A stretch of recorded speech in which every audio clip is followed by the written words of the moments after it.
উৎসবমুখর পরিবেশে নানা আয়োজনে জয়পুরহাটের প্রাচীনতম শিক্ষা প্রতিষ্ঠান তেঘর উচ্চ বিদ্যালয়ের শতবর্ষ পূর্তি ও পুনর্মিলনী উদযাপিত হয়েছে।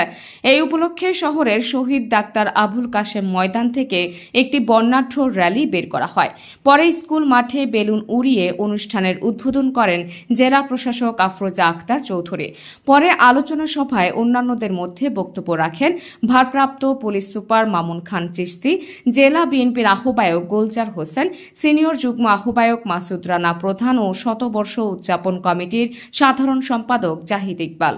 এছাড়া দিনব্যাপী নানা আয়োজন শেষে সন্ধ্যার পর অনুষ্ঠানে সঙ্গীত পরিবেশন করবেন দেশের জনপ্রিয় ব্র্যান্ড শিরোনামহীন ও ছন্নছাড়া সহ স্থানীয় শিল্পীরা। নাহার নিশি, সিএন বাংলা, ডেস্ক রিপোর্ট।